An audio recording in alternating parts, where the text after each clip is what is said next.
es la de la Odisea, y vamos a ver aquí algunas cosas interesantes.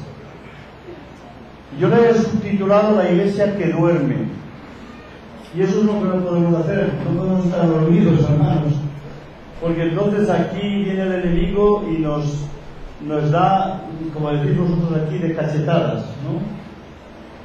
En España decimos de bofetadas. No es una mala palabra, hermano, ¿no? Bueno, perdón. No quiero confundiros. Bien, ayer anunciaba, y lo digo hoy porque veo otras personas aquí hoy, el que esté interesado en hacer un viaje a la Tierra Santa, que le llaman, ¿no? A Israel. Lo vamos a hacer en el 2014. Lo voy a preparar con un hermano, bueno, si le podemos llamar hermano, es un judío convertido, que tiene una agencia de viajes en España. Y yo hablé con él hace 3 años y le dije, ¿podríamos organizar un viaje? Yo he viajado con él a Israel 3 veces, y es un hombre que tiene un gran conocimiento de Israel, de la antigüedad, de la arqueología, de las ciudades, y nos hemos combinado muy bien en esos viajes que hemos hecho juntos. Y entonces, para 2014, pensadlo, de si queréis venir, cuanto más gente vaya, más barato va a resultar el viaje. Es decir, si vamos 100, lo puede resultar a $10, no. Pero contar como mínimo $3.500. Pero en eso va incluido el avión, la estancia en hoteles de 4 o 5 estrellas, el desayuno y la cena, buffet, hermanos.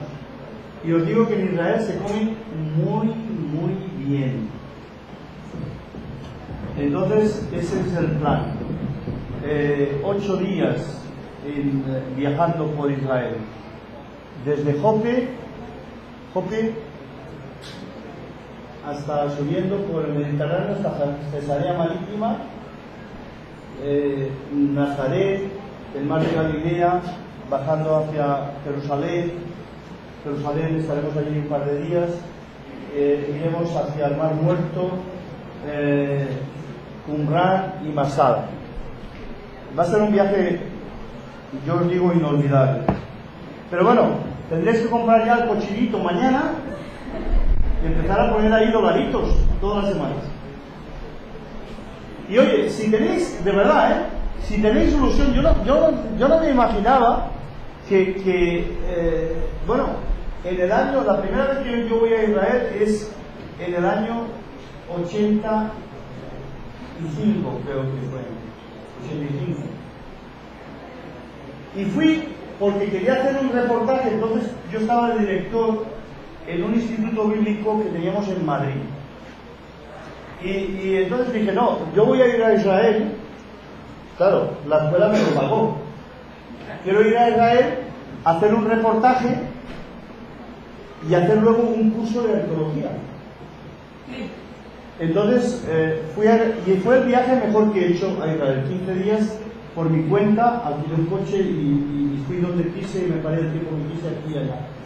Y hice 1.300 diapositivas, entonces, 1.300 fotos, para luego, y por eso tengo un curso de arqueología, también de Grecia y de otros lugares, de arqueología del Antiguo Testamento, del Nuevo Testamento, que voy a impartir en los que podáis ir a Matehuala en febrero, la tercera semana de febrero. Estaré en Matehuala impartiendo este seminario de arqueología bíblica e historia de arqueología. Ok, pues animaros si algunos queréis.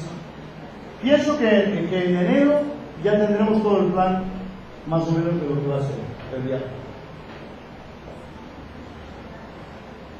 Vamos a la Odisea, que tiene mucho que hablar. Mirad, ya la última iglesia estaba aquí. ¿Veis? La Odisea, el mapa de la zona. La carta a la Odisea es una carta severa, escrita a una iglesia dormida espiritualmente.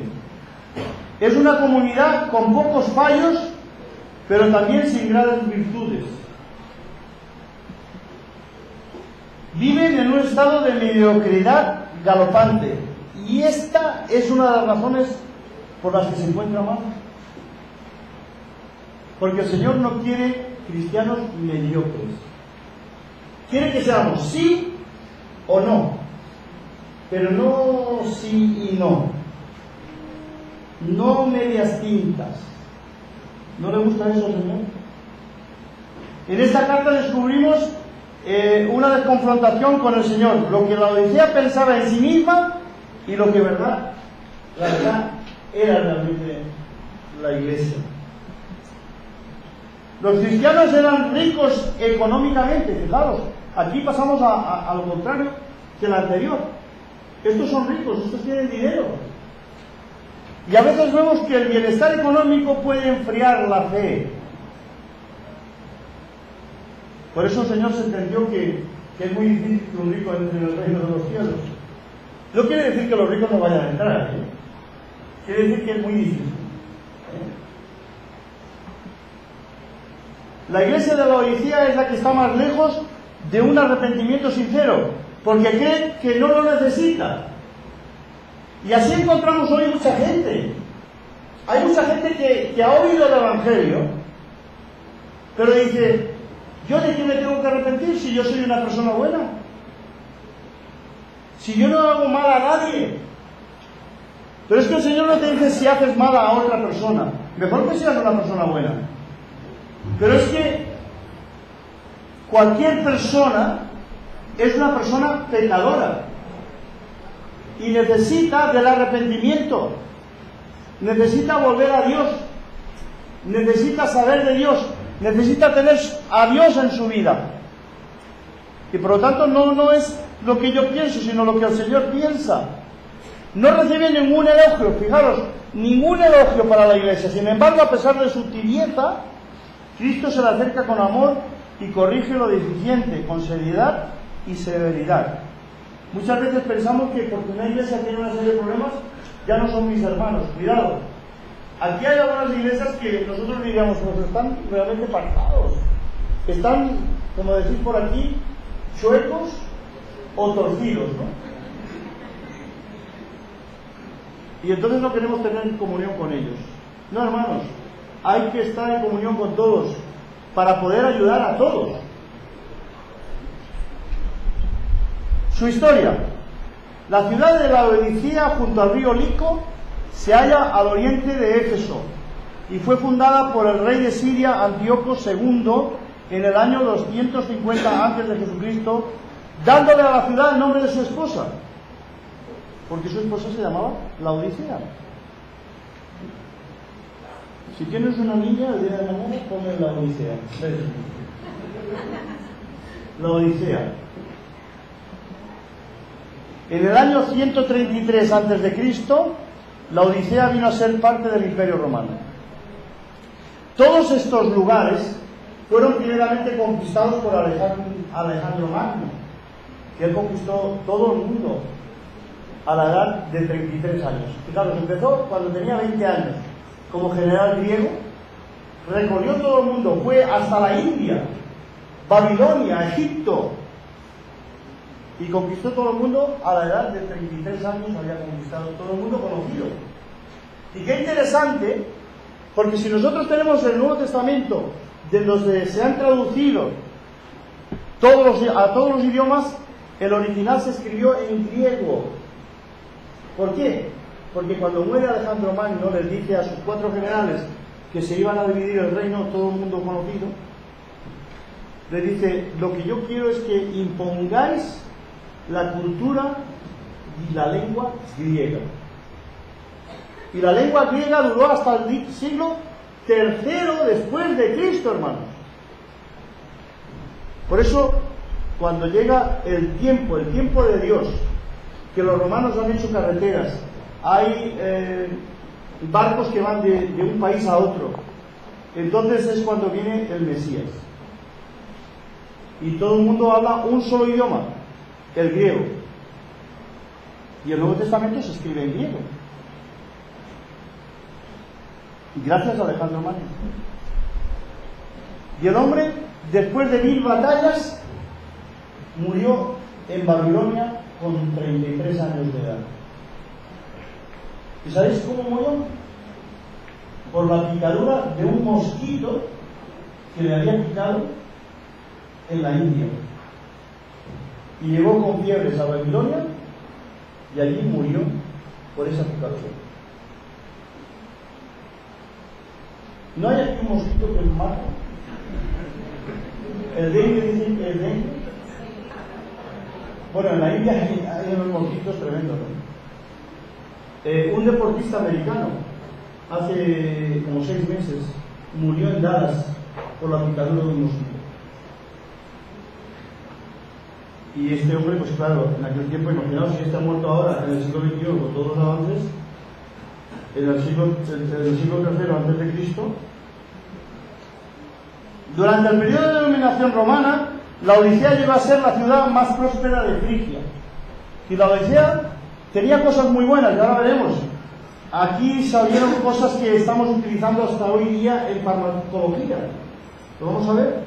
Cicerón nos dejó escrito que la Odisea era una ciudad con un gran desarrollo comercial e industrial, produciendo un gran crecimiento económico y la implantación de prósperos bancos, porque ya la banca se movía en esos tiempos.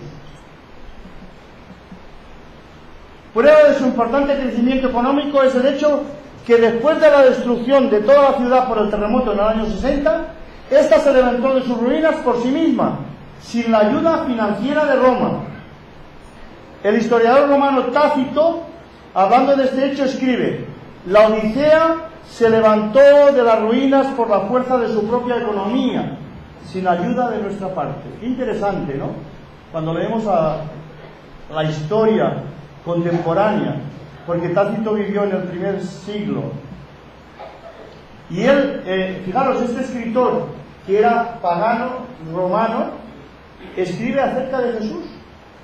Es uno de los datos históricos fuera de la Biblia, donde se menciona que Jesús murió en Palestina bajo el imperio de Tiberio César, siendo gobernador Poncio Pilato.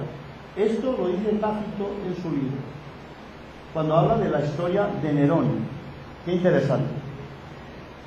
También era conocida por su escuela de medicina, donde se habían conseguido grandes éxitos en oftalmología y laringología. Una palabrita. Es decir, nariz, garganta y oído. Y vista.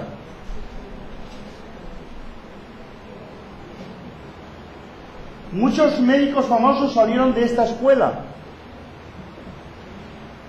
Ellos fueron los inventores del colirio para los ojos, colirio que era exportado a todo el Imperio Romano. Es decir, que el colirio ya se conocía en ese tiempo, ya ha llegado hasta nuestros días. Esas gotitas que te pones en los ojos, entonces no eran gotitas, era una barrita que te untabas ahí y te ayudaba cuando tenías el ojo rojo o cuando tenías dolores en los ojos. Los laodicenses se sentían orgullosos de sí mismos y tenían un gran complejo de autosuficiencia y nunca aceptaron ayuda de nadie.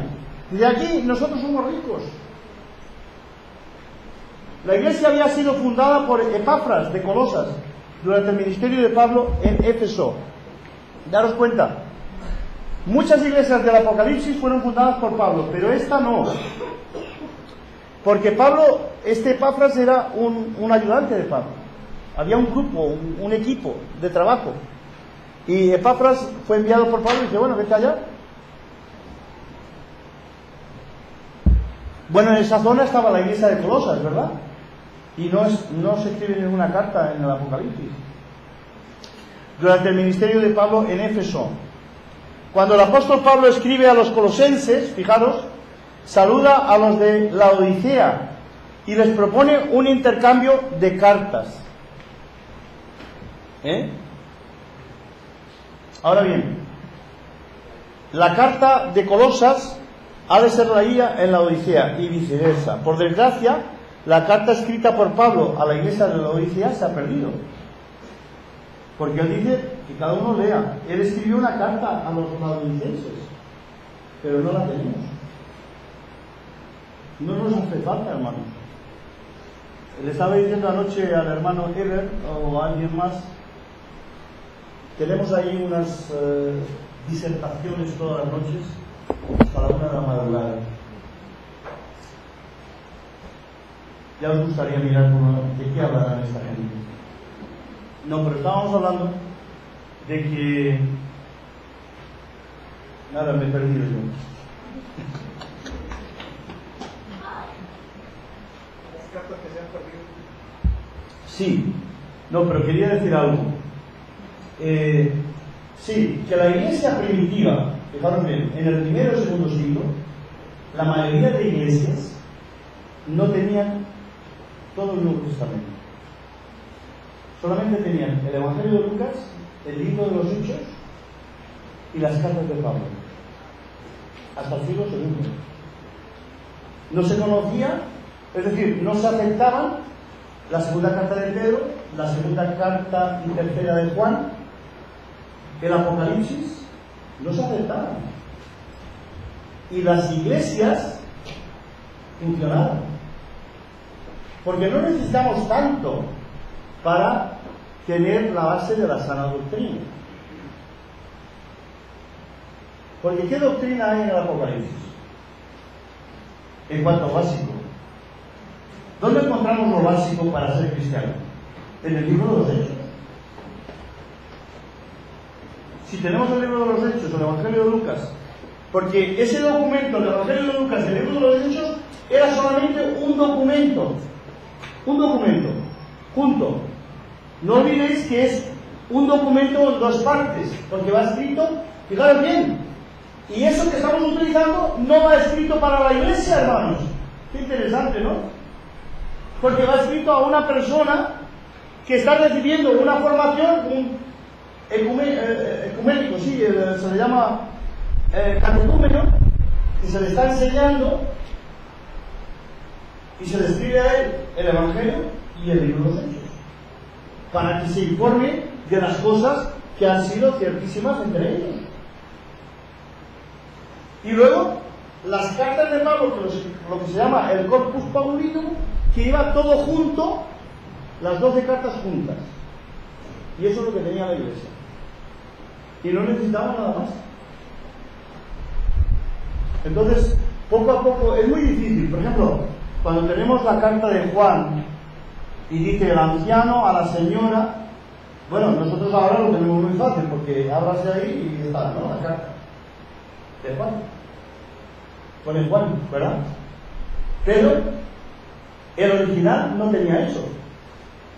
Entonces, ¿cómo sabían que era de Juan? Tenían que investigar y saber si era inspirada. El filtro de inspiración viene si había sido escrita por un apóstol en primer lugar. Y luego otras filtraciones. Por eso que muchas veces no necesitamos todo. Aquí unas ruinas de lo que era la Odisea. Y un grabado del siglo XIX. Ok, vamos al análisis de la carta. Fijaros, escribe el ángel al ángel de la iglesia de la Odisea. Fijaros, he aquí el amén. Fijaros qué título se pone ahora el Señor para escribir a esta iglesia. El amén, el testigo fiel y verdadero, el principio de la creación de Dios, dice esto. Yo sé que algunos estáis esperando que hable de esa frasecita, porque es una de las favoritas de los testigos de Jehová. Pero vamos a desmontar su teoría en esta tarde. Fijaros, el amén. ¿Qué es el amén? Es decir, cuando nosotros decimos, hay un hermano que ora y decimos amén, ¿qué es el amén? Así sea, pero ¿qué implica el amén? Estar de acuerdo. Es una afirmación. Amén. Pues el Señor es el amén. El Señor es el Amén. El título es único en Juan. Nos habla del Dios del Amén. Fijaros, de Isaías 65, 16. Por eso muchas frases vienen del Antiguo Testamento. El Dios de la afirmación, el Dios de la verdad. Y Jesús es el Amén. El Jehová del Antiguo Testamento. Para el judaísmo, el Amén es el preconocimiento de lo que es verdadero, de lo que vale, de lo que permanece. Por tanto, Jesús es la afirmación de la verdad de Dios. Él es el Amén. Él es el verdadero. Él es el que permanece. El Amén, pronunciado por una comunidad, lleva un sentido vinculante. Comprometía en lo que se había presenciado y oído. Sin embargo, la iglesia de la Odisea es la antítesis del Amén, porque no es fiel en absoluto en lo comprometido. Muchas veces nosotros decimos, el Señor es nuestro Dios. Amén, hermanos, y todos decimos amén. Y a veces decimos el amén sin saber lo que estamos diciendo. Porque cuando tú dices amén, es un compromiso. Estás diciendo, yo estoy de acuerdo, me afirmo en lo que digo. Y el Señor es el amén, es la afirmación. El testigo fiel y verdadero está en contraste con la infidelidad de los creyentes en la Odisea. Por eso fijaros que siempre los títulos que se pone el Señor tienen que ver con la situación de la iglesia. Tienen que ver siempre con la situación de la iglesia. Cristo es el testigo fiel y veraz. No hay engaño en su boca. No puede defraudarnos. En que todas las cosas de Dios son sí y amén. Y en que todo haya su principio, origen y fin, dando sentido a todas las cosas. Porque Él es el sí y el amén.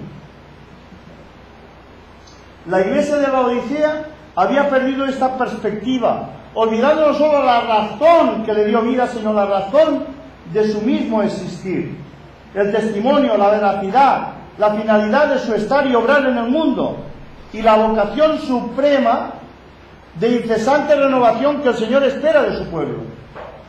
Hermanos, si nos convertimos la semana pasada, el Señor espera que esta semana, una semana después, hayamos crecido un poquito, y que el año que viene seamos mejores y con mayor conocimiento, y que dentro de 10 años seamos unos linces en cuanto a la palabra, y que dentro de 20 tengamos una gran capacidad. Pero a veces estamos en la iglesia 20 años, y yo me fijo mucho en el Facebook, aunque lo miro 30 minutos al día, porque a veces encuentro cada tontería ahí, Keila, tremendo. A veces los predicadores usan el Facebook y confunden a la gente, porque ahí están discutiendo que si la música, que si no la música, que si la mujer, que si no la mujer. Son cosas básicas del cristianismo, hermanos. Y llevan 30 años en la iglesia y siguen con las mismas, no voy a decir la palabra, las mismas cosas, las mismas cosas de siempre. Cuando deberíamos estar aquí arriba ya, seguimos con las mismas tonterías. Bueno, ya le he dicho. De siempre. Cuando el tema de la música está más que trillado. Si queréis saber sobre la música, en mi página web tengo un artículo de 10 páginas que trato el tema con la palabra salvo, tan famosa, para que sepáis cómo es la tema. La iglesia nunca usó instrumentos musicales. La primera vez que se introduce un instrumento musical en una iglesia es en el siglo VIII. Y fue porque el rey de Francia le regaló un órgano a la iglesia católica. Y entonces meten el órgano dentro del local. Pero los responsables de la iglesia dicen, bueno, este órgano lo ha dado el rey, pero la iglesia no usa instrumentos. Así que cogieron el órgano y lo sacaron por la ventana y lo tenían fuera. Si viene el rey, se lo enseñamos, aquí lo tenemos, pero no lo usamos. Hasta el siglo XI no entró el órgano en la iglesia. Los reformadores protestantes estaban en contra de la música instrumental, todos. Y a partir del siglo XIX empiezan a introducir el órgano, luego el piano, luego la trompeta, luego la batería, y ahora hay muchas iglesias que tienen toda una orquesta ahí delante. Y cuando cantan, se oye más la batería, el saxofón y los platillos que los himnos. La iglesia nunca utilizó instrumentos musicales. Entonces tenemos que esperar esa renovación. Ahora viene este tema, principio de la creación de Dios. ¿Qué está diciendo? No en relación a primero, sino a principio, a origen de la creación, de donde principia todo. Él es la base principal de todo el edificio de la creación. Podemos ver el contexto en Hebreos 12:2, que utiliza la misma palabra. ¿Y cómo se traduce allí? Por autor. Él es el autor de la creación de Dios. Pero aquí se ha traducido como principio, pero no en el sentido de ser el primero. Porque Jesús no es un ente creado, en este caso Cristo, sino que está desde la eternidad con el Padre. Pero Él es la base, es decir, de donde principia todo. Dios manda que se hagan los cielos y la tierra. ¿Y quién es el que actúa? El Logos.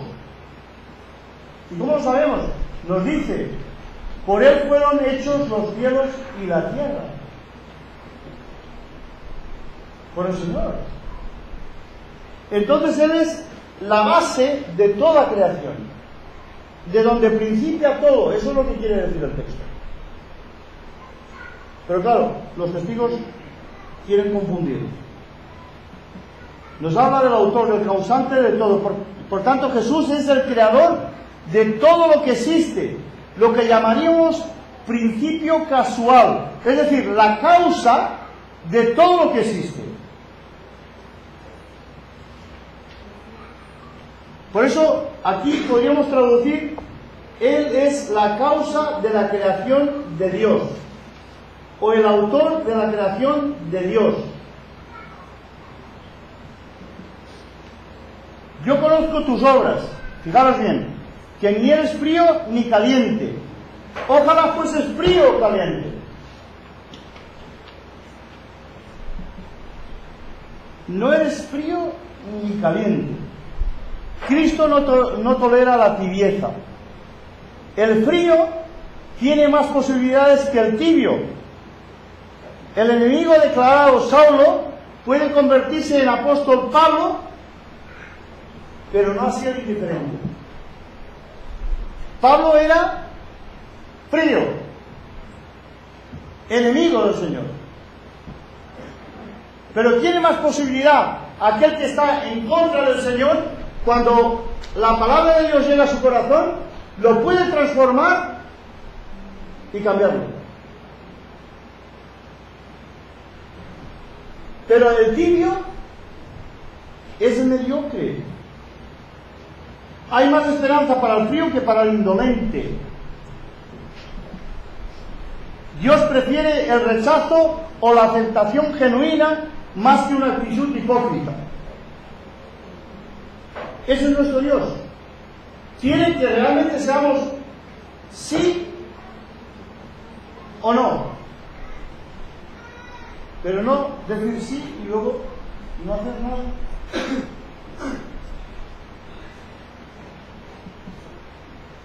En el cristianismo no hay lugar para la neutralidad. El cristiano no es una persona neutral. Tiene que estar defendiendo la justicia. Nosotros tenemos que ser los primeros abanderados de la justicia, de la paz. Y hay gente por ahí que no son creyentes y nos ganan en esas cosas. ONGs que luchan por la paz en el mundo. Las personas o están con Jesús o están contra Él. Pero tú no puedes decir, estoy con Jesús, pero me mantengo tranquilo. No se puede. A mí me encanta leer biografías de personajes. También. Es otra de mis debilidades, aparte del cine.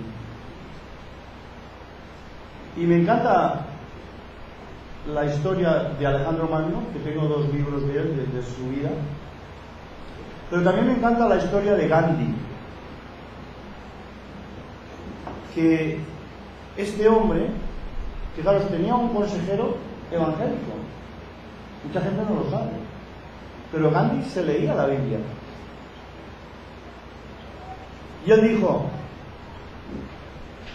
y se lo dijo a los ingleses que tenían el control de la India en aquel entonces, les dijo, ustedes se van a salir de este país porque ustedes no son de este país.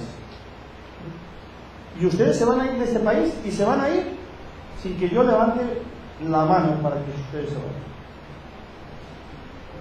Vamos a luchar por la paz. Y por la paz y en paz ustedes se van sin emplear las armas. Y se fueron. Pero haciendo huelga de hambre, saliendo a manifestarse por las calles de Nueva Delhi y otros lugares. Y él se le concedió el premio Nobel de la paz. Por ser un hombre de paz. Y fijaros cómo murió, le pegaron un tiro en la cabeza. Igual que a Kennedy. Y a otra gente que ha intentado hacer cosas buenas. Como Abraham Lincoln, que también le pegaron un tiro en la cabeza mientras estaba viendo una obra de teatro. Porque quería el bien y la emancipación de los negros. Han habido muchos hombres en la historia de paz. Pero dice, por cuanto eres tibio y no frío, ni caliente, te vomitaré de mi boca. Yo tengo mis manías también, ¿eh? Y yo le digo a mi esposa, la sopa la quiero... Bueno, la sopa... Vosotros tenéis una idea de la sopa que no es la misma que tenemos en España. La sopa aquí puede ser algo que está bastante compacto. Pero en España la sopa es como unos fideos o unas con bastante caldo, ¿no? La sopa. Le decimos sopa. Yo digo, yo quiero la sopa muy caliente. Y cuando me la ponen tibia, le digo, no está muy caliente. Digo, pues, y dice ella, pero si yo me quemo. Digo, pues yo no. No me la puedo comer si no está bien caliente. Esto lo he sacado de mi abuela, ¿eh? Porque yo recuerdo que mi madre me decía, madre, tienes lengua de lagarto. Sí, se le decía eso. Y dice, te comes la sopa que no se la puede comer nadie. Y me gusta caliente. Pero fijaros, una cosa tibia, como que no apetece, ¿verdad? O tiene que estar fría, una ensalada fría, o una sopa caliente. Entonces aquí, ¿qué está diciendo? Las vidas espirituales tibias no las quiere el Señor. Porque cuando las come, las vomita de su boca. Hay un rechazo tajante de parte de Dios al mantenimiento de una actitud mezquina e hipócrita.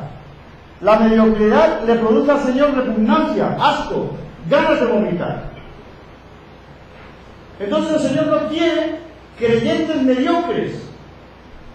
Quiere gente que se mueva, que trabaje, que viva la vida cristiana.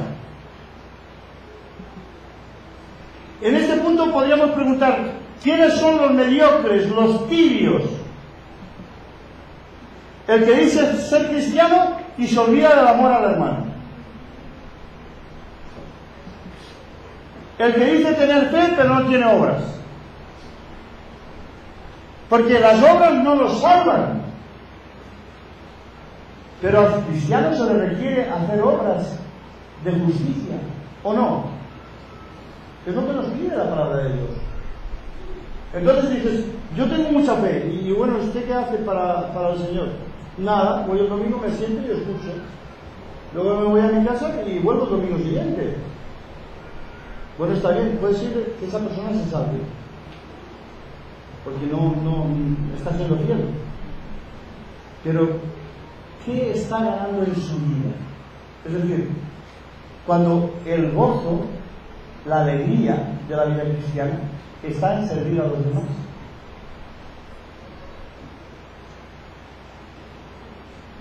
A mí me ha gustado ese detalle de que las mujeres que estabais sirviendo arriba llevarais un delantal hasta con vuestro nombre, ¿no? Y ahí hasta no sé, estará bordado. Eso es bonito. ¿Por qué? Porque dice, yo sirvo, yo soy un servidor. Y hasta me hago un vestido para servir, ¿no? Un delantal. Y eso es lo que tiene que ver la gente. Que dices que tienes fe, por eso, ¿verdad? ¿Qué nos dice Santiago? Muéstrame tu fe por tus obras. No me digas que tienes fe. Muéstramelo.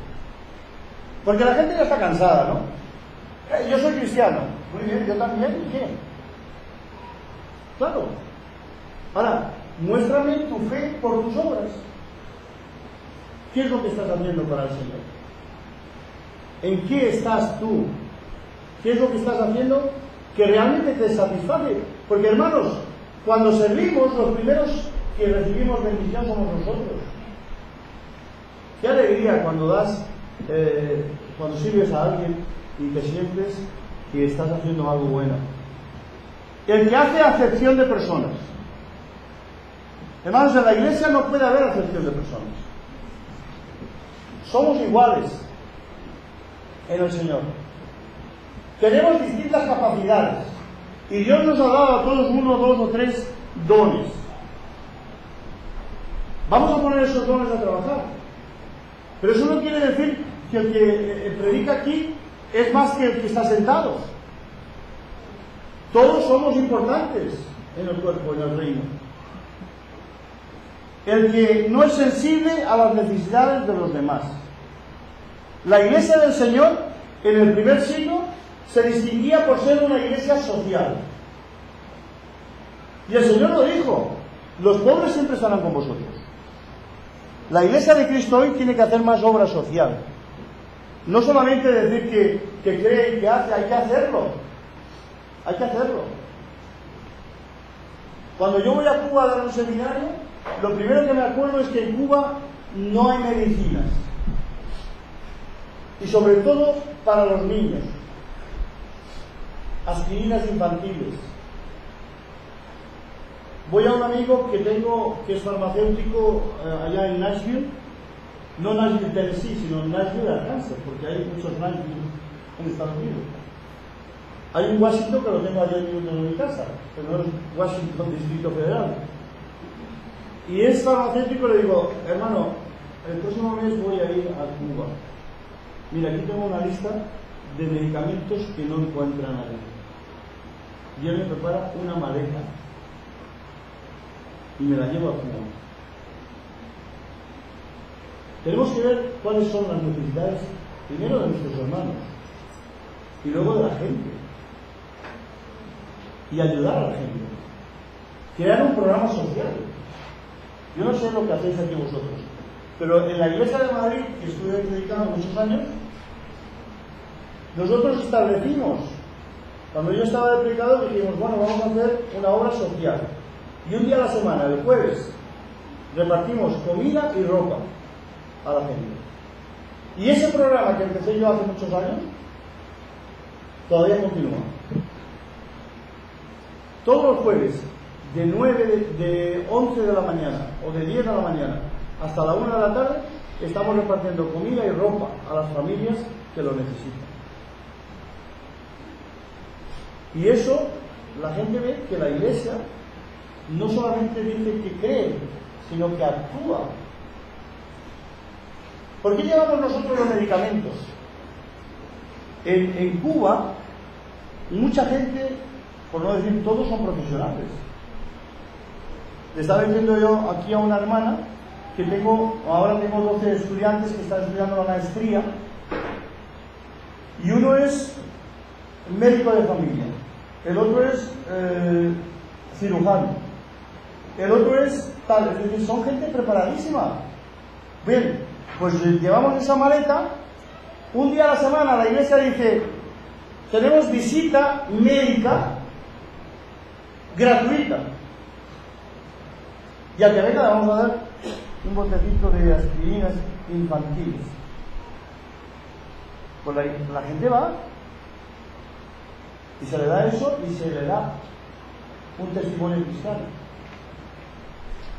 se le habla del Señor, y algunos han venido al Señor, se han convertido.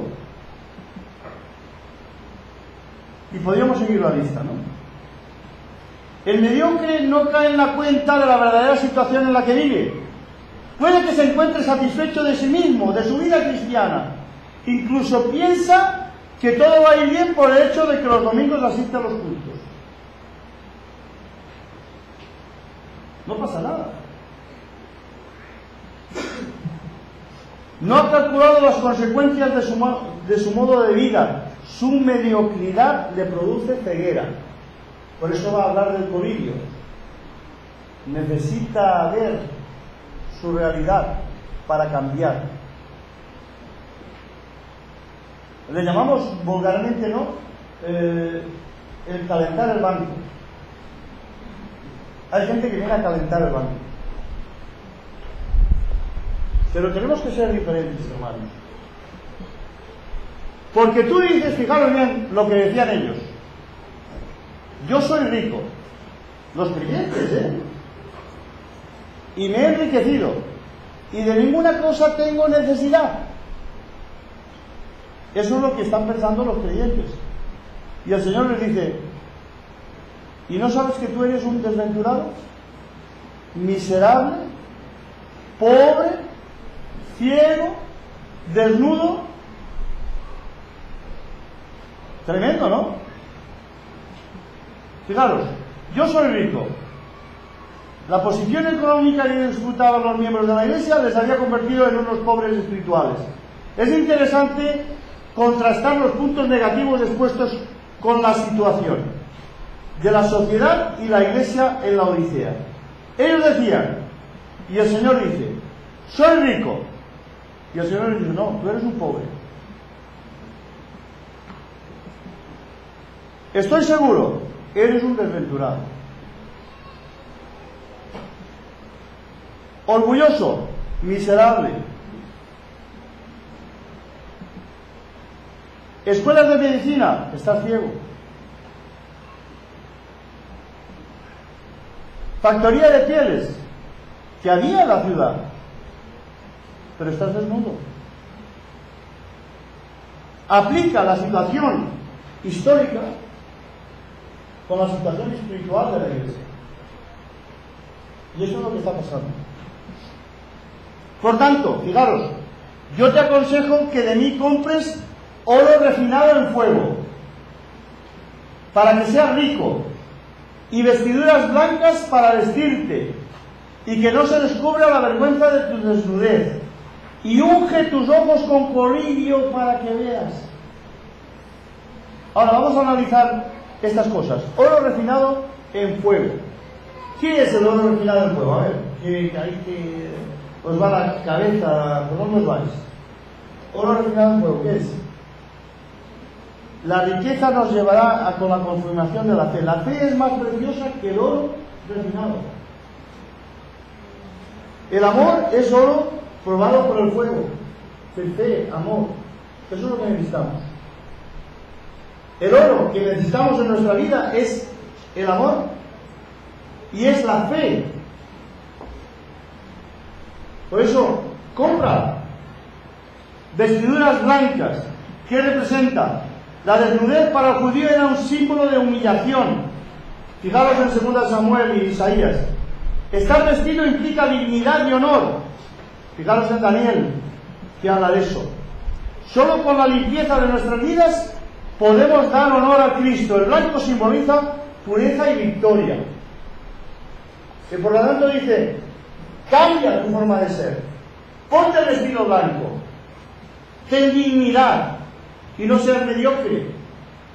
Lucha por ser una persona que progresa cada día en el Evangelio.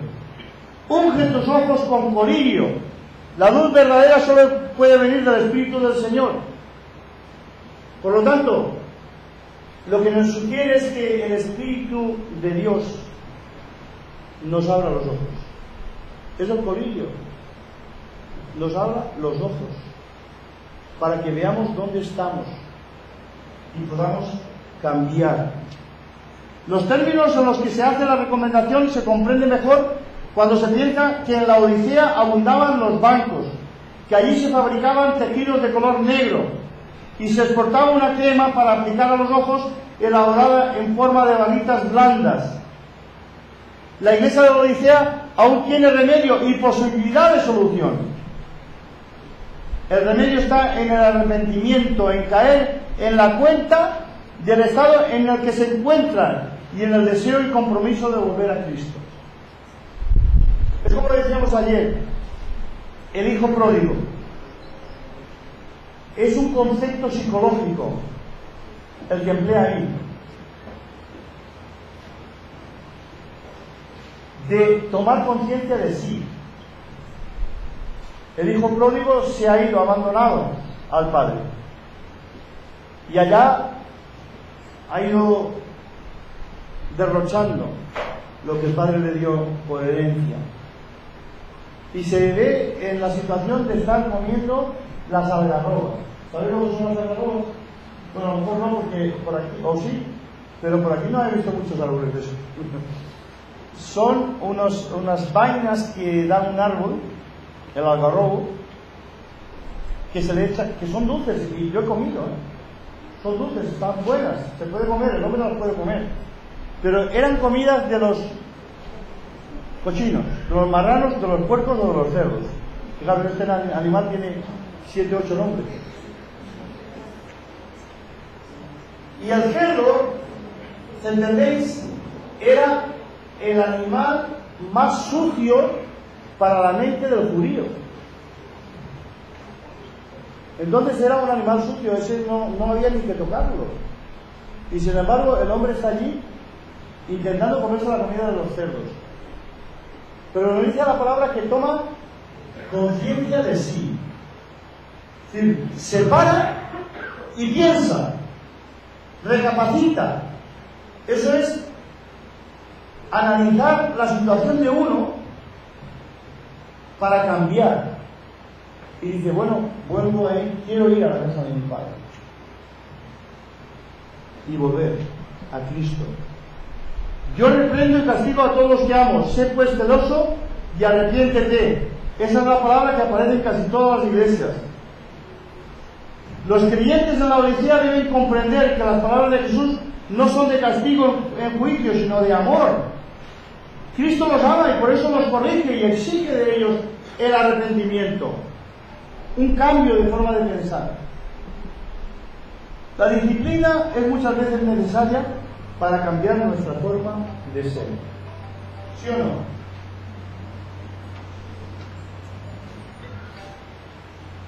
¿Me suena la alarma? Es la hora de levantarse de la siesta. Esto lo puse ayer. Y si no lo quitas, te repite al día siguiente.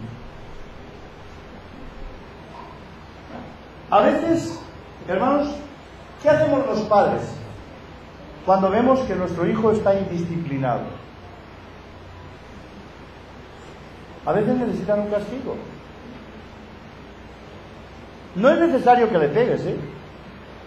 A veces sí es bueno darles, bueno, no quiero decir una palabra aquí ahora, pues una cachetada, ¿se dice? Cachetada, ¿sí? Bueno, ahora, no pasemos de ahí. En España decimos otra palabra, pero dejémoslo, pasemos un tupido verbo para eso. A veces es necesario esa disciplina. Porque si a un arbolito que va subiendo no le ponemos un tronco para que tome la recta hacia arriba, el árbol subirá torcido. Por lo tanto, a veces necesitamos disciplinar a nuestros hijos para que vayan bien. Ya mi hija tenía, yo creo que era una adolescente, y salía con las amigas todos los sábados. Y siempre a los padres nos cuesta más que a ellos, es decir, de alguna manera interiormente no nos gusta disciplinar, pero tenemos que hacerlo. Y una semana, no sé qué pasó, que hizo algo, y no me acuerdo ahora, porque yo tengo una memoria también de mosquito, no de elefante, sino de mosquito. Mi esposa es la que tiene una memoria de elefante. Pero no sé qué era. Pero lo cierto es que ella tenía un plan para el sábado. Y había hecho planes para salir con sus amigas, ¿eh? Y yo le dije, lo siento, Prisca, pero el sábado no vas a salir. Porque lo que acabas de hacer no es digno de ti. Pero papá, nada. Y estuvo toda la semana dándole la paliza a mi mujer.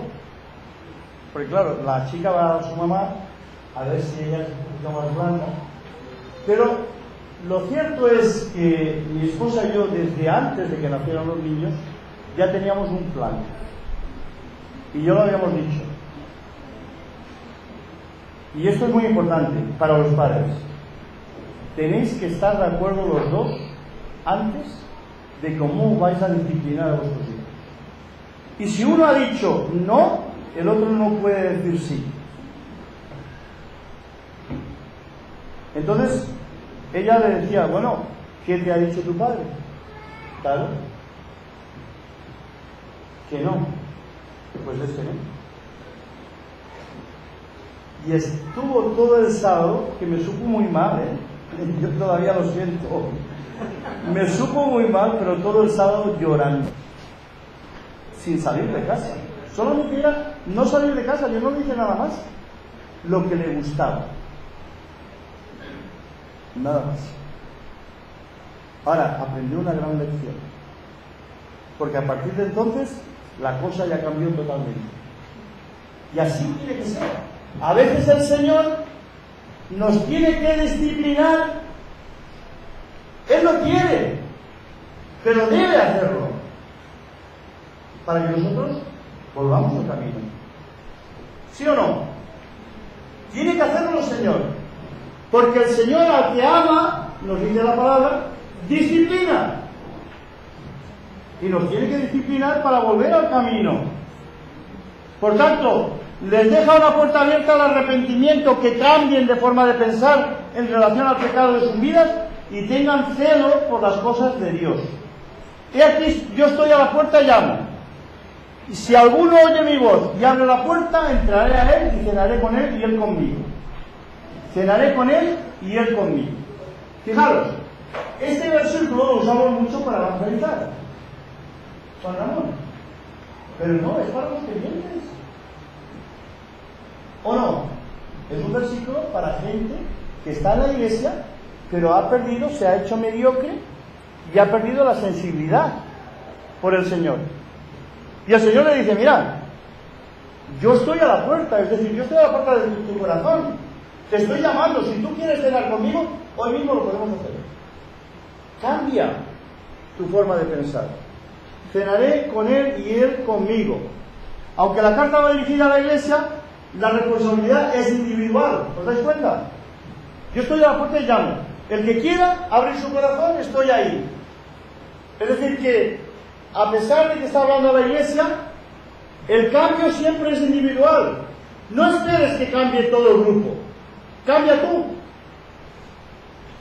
Y posiblemente cambiará otro y otro, y así nos iremos volviendo. Debemos notar que la llamada es al creyente. El Señor desea una relación íntima con cada uno de nosotros. Yo estoy a la puerta y llamo. No está hablando del no creyente, está hablando del creyente. Y Cristo invita a los lectores a renovar la comunión con Él, con los que se han apartado, con los que están fríos, con los que están tibios. Al que venciere, le daré que se siente conmigo en mi trono, así como yo he vencido y me he sentado con mi Padre en su trono. En mi trono. Victoria y trono sugieren que la vida cristiana es una ruta combativa, al final de la cual vamos a recibir la corona. Cristo nos incorpora a su victoria y a su trono, pero no podemos olvidar que Cristo llegó a esa gloria por el camino de la cruz, porque precisamente no es llamado Hijo de Dios con poder hasta después de la resurrección. Entonces tuvo que pasar por esa circunstancia de la muerte y resurrección para llegar con poder y tener el poder ahora en el cielo y en la tierra. El trono tiene el significado del honor real. Fijaros, los reyes de España, para conmemorar su 25 aniversario de casados, invitaron a 12 matrimonios elegidos al azar. Yo me encontraba en España en aquel tiempo, cuando celebraron el 25 aniversario de la boda de los reyes, Juan Carlos y doña Sofía. Y yo estaba diciendo, a ver si me llaman. Porque lo anunciaron por la tele. Van a llamar, va a haber una persona de la casa del rey, que se le llama, uno de los que están allí con él, que va a coger el listín telefónico y va a ir mirando, ¿no? Este mismo. Al azar, iban a elegir a 12 matrimonios para ir a cenar con ellos al Palacio Real, hermano. Todo pagado. El viaje, la estancia, todo. Y yo decía, a ver si me llaman. Qué bonito hubiera sido, ¿no? Ir a cenar con el rey y la reina. La cena es lo de menos, porque a lo mejor te ponen 4 tonterías, ¿no? Porque cuando uno va a uno de los grandes restaurantes, a veces te sacan un plato grande y hay una cosita pequeñita ahí. Y dice, ¿qué es eso? Soufflé de muslo. ¿Y eso qué es? Pues un trozo de carne a la brasa. Pero lo llamamos soufflé de muslo. Y es una cosita así. Bueno, el mexicano diría, tráigame 10 como eso. Por eso no hacemos nada. Pero hermanos, fijaros bien. ¿Os imagináis? Porque ir con el rey de España hubiera sido algo increíble. Y fueron esos 2 matrimonios, salieron luego en las noticias y todo, fue un acontecimiento. Pero ¿os imagináis que nosotros vamos a estar en las bodas del Cordero? Con el Rey de Reyes y Señor de Señores. Cenando con el Señor Jesús. ¿No será maravilloso? Bueno, es que eso no tiene nada que ver con eso. Cenar con los Reyes de España es no le llegar a la suela del zapato. Entonces, es algo maravilloso que nosotros vamos a estar allá. Fue un honor para todos ellos cenar con los Reyes, pero estar con Cristo es el honor más grande que puede concebir el ser humano. Si ahora tenemos alegría de saber que el Señor está con nosotros, de sentir la vida cristiana, de vivirla, de sentir el gozo de la salvación, que es maravilloso, ¿cuánto más allá? A veces yo me imagino, ¿no? Vuelo ahí con Spielberg en esos mundos del más allá. Y me imagino que tiene que ser maravilloso. Todavía no se ha hecho una película de esas, ¿no? Esto nos anima a la perseverancia. Si Él ha sido victorioso, nosotros junto a Él también podremos serlo. ¿Sí o no, hermanos? Vamos a ser victoriosos con Cristo. En resumen, la tibieza o mediocridad le produce náuseas al Señor. No seamos tibios, seamos creyentes que estemos en una categoría. La autosuficiencia puede ser perjudicial para nuestro desarrollo espiritual. Cuando creas que no necesitas nada de nadie, ni siquiera del Señor, entonces tienes problemas. Si el Señor no es tu Dios cada día, y tu guía, y tu faro, y tu visión, pues no llegarás muy lejos. Una buena economía puede entorpecer nuestro crecimiento espiritual. La indiferencia es ceguera y no nos permite ver con objetividad. Hay que pedir al Señor que no nos falte la comida ni el vestido, para que no le maldigamos, pero que tampoco nos haga rico, para que nos olvidemos de Él. Cristo corrige con severidad al mediocre para que despierte y cambie. Y la responsabilidad en la vida cristiana es individual. Si cada uno pone un poquito de sus dones a beneficio de la iglesia va a funcionar. Pero si dejamos que 4 tomen la carga, la cosa no funcionará. Todos tenemos que aportar nuestro granito de arena. Un poquito cada uno. El Señor tampoco nos dice tanto. Un poquito. Y tendremos la victoria, hermanos. Muy bien. A ver, unas preguntitas. Rápidamente, si hay preguntas. Preguntas, ¿no? Qué interesante es Qué interesante es lo que dice ahí, yo reprendo y castigo, porque hay gente que dice que el Señor no castiga. ¿Tanto? Pero el texto dice, yo reprendo y castigo. Y eso es interesante, porque hay mucha gente que piensa que hermanos nuestros que Dios no castiga. La Biblia era más que nada la duda sobre lo que decía que fuera la causa del origen. Tengo sobre todo por el texto de Génesis, donde dice, entonces dijo Dios, hagamos al hombre. ¿Cuál es hasta ese versículo donde menciona hagamos? Exactamente. Es decir, cuando habla ahí en plural. Por lo tanto, Dios son 3 personas: Padre, Hijo y Espíritu Santo. Cada una de ellas es divinidad. Y la composición, si habláramos de composición química, sería como el agua, ¿no? El agua está en 3 elementos distintos: cubito de hielo, vapor y líquido.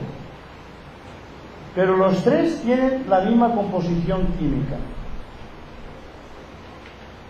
Y eso es la divinidad. 3 personas y un solo Dios verdadero. Por eso dice, hagamos, en plural. Hagamos al hombre, a nuestra imagen y nuestra semejanza. Y el Padre manda, pero es el Hijo el que ejecuta. Por eso sabemos, por todos los textos del Nuevo Testamento, que todo fue creado por Él y para Él. Fijaros bien lo que dice. Y Él es el creador de todas las cosas. De las que están en los cielos y de las que están en la tierra. ¿Qué podemos pensar? Es divinidad. Es uno con el Padre. Y Él lo dijo muchas veces. Yo y el Padre somos uno. Por eso queremos que vosotros aprendáis de nuestra unidad. Si Dios es uno y son tres personas, ¿por qué nosotros no podemos ser uno en Cristo?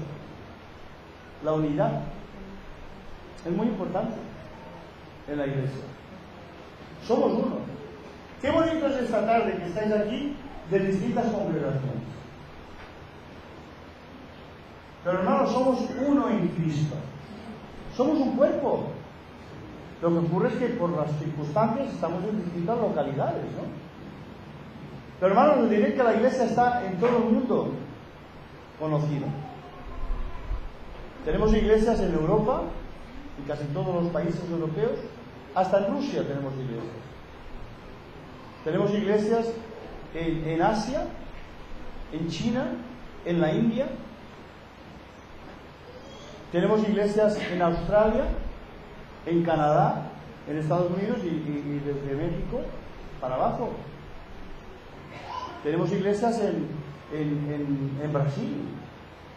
En Brasil tenemos iglesias muy grandes, en la capital. Hay iglesias por todas partes. Y ahora,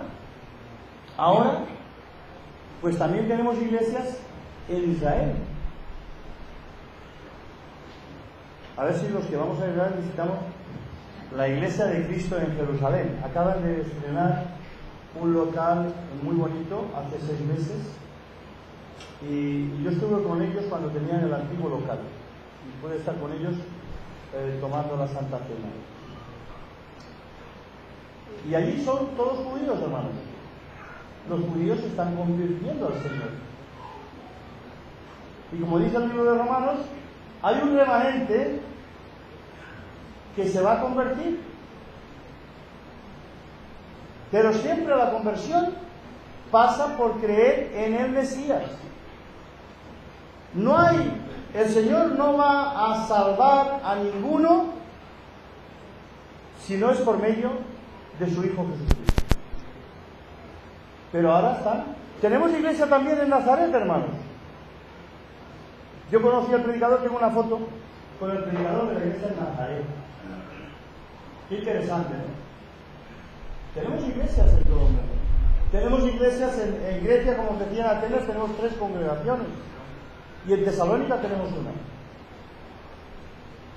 Tenemos iglesia en los llamados países, antes llamados países comunistas, ¿no? Como en Yugoslavia, Rumanía, Polonia, Bulgaria. Y en algunos países es difícil predicar el Evangelio hoy, ¿eh? No es fácil predicar en Rusia, no es fácil predicar en la China y no es fácil predicar en Turquía.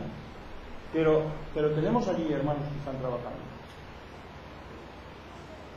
Entonces yo os animo. No sé cuántas iglesias hay en México, pero me imagino que bastantes. Entonces yo os animo a seguir trabajando. Como si el Señor hubiese de venir mañana. Pero trabajando. Aunque venga dentro de 100 años. Pero que nos encuentre fieles. Porque no tendremos ningún problema. El Señor dirá: venid aquí los benditos de mi Padre. Porque el reino está preparado para vosotros. ¿Alguna preguntilla más? ¿Terminamos? Dígame.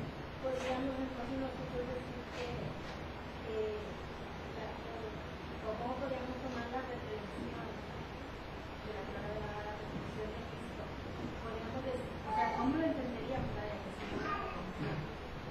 ¿Cómo entenderíamos que sería una reflexión de la reflexión o la disciplina?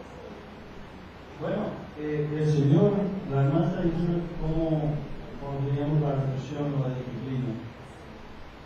El Señor ve dónde estamos.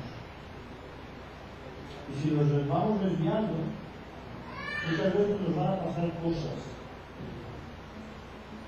para que pensemos y volvamos al camino. Pero usted no espere que le pasen las cosas. Lo que tiene que hacer es mantenerse fiel. Pero aquellos que se están desviando, el Señor les va a molestar. Y les va a poner pruebas para que pasen esas pruebas. Y les va a dar fuerza para que entren a la prueba. Todo dependerá de cada uno. Porque yo lo he visto, y lo he visto en la vida de muchos, pero yo no puedo hablar por los demás, hablo de mí, que el Señor ha cerrado una ventana, pero ha abierto una puerta. Entonces es posible ver que las circunstancias a veces las vemos negativas, pero son para mejorar. Y nos damos cuenta después. Yo cuando fui a estudiar a Estados Unidos me encontré con una escuela que no me estaba enseñando casi nada. Y dije, me voy de aquí. Yo entonces no sabía inglés y tuve que estar 6 meses aprendiendo inglés para meterme luego a estudiar. Pero hermanos, lo que al principio yo maldecía de alguna manera, por decir algo, ¿no? Decía, Señor, ¿cómo es posible que yo he venido de 10.000 kilómetros de distancia a estudiar aquí y estoy recibiendo esto? Y ahora me tengo que ir. ¿Qué pasa con esto? Pero Dios me dio más allá de lo que yo me imaginaba. Fue la prueba. Porque aprendí inglés, que me ha servido mucho, y estuve en un lugar donde los 3 años que estuvimos allí con mi esposa fueron los mejores, o de los 3 mejores de nuestra vida. Entonces a veces lo negativo, el Señor, si tienes fe y continúas, lo convierte en positivo. No lo veas todo negro. Cuando venga una prueba, decir, pero ¿por qué me pasa esto a mí? Os voy a explicar otra anécdota. Estoy en Dallas predicando. ¿Conocíais vosotros a este hermano del Fierro? Salvador del Fierro. Bueno, yo estuve en su casa 2 meses cuando llegué de España en el 2004 y luego desarrollamos una gran amistad. Yo estuve viendo al hermano unas semanas antes de que falleció y estuve luego en el funeral con mi esposa, pero el hermano era una gran persona. Y cuando yo estoy predicando en una iglesia, nosotros tenemos una reunión en jueves, entre semana, y él la tenía el miércoles. Y me dice, ¿por qué no vienes los miércoles y nos das unos estudios? Digo, vale. Y yo tenía una carpeta, y entonces me llevo la carpeta con esos estudios y me voy todos los miércoles, estudio durante varios meses. Y bueno, mucha amistad con la gente y tal. Y una de las miércoles, cuando regreso a mi apartamento, resulta que me han entrado a robar.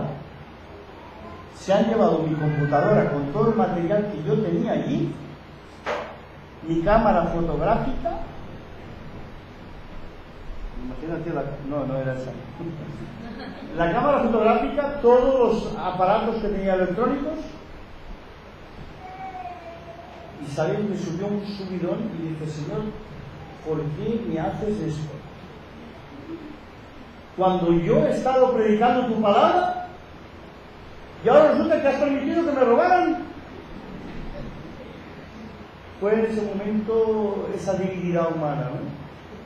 Y luego dije, Señor, perdona, no sé lo que estoy diciendo. Bueno, mi computadora ya era viejita y los ancianos me dicen, te vamos a comprar una nueva. Digo, ¿por qué no vinieron antes los ladrones? Claro, es que a veces es así, hermanos. Gracias a Dios que yo tenía todo mi material en disquetes, entonces todavía estaban los disquetes. Y le dije a mi hijo, Iván, por favor, me ha pasado esto. Envíame los disquetes con el material, porque yo tenía, bueno, si ahora me roban a mí, por eso no me la he traído. Si me roban ahora la computadora, hermanos, me hacen trizas. Menos mal que ahora ya he aprendido y lo voy metiendo en un disco de estos duros aparte, por si acaso, no solamente me la roban, sino que un día de esos explota la computadora y lo tengo aparte. Pero claro, yo tengo tanto material ahí metido, después de tantos años, que digo, me harían poco, ¿no? Y entonces yo pensé, en ese momento pensé, pero ¿por qué? Si yo he estado predicando la palabra de Dios, he estado en los caminos del Señor, ¿por qué me pasa esto? Pero hermanos, aunque estemos en el Señor, vamos a tener pruebas que tiene también la gente, porque estamos en el mundo. No somos del mundo, pero estamos en el mundo. Y hay maldad en este mundo, hermano.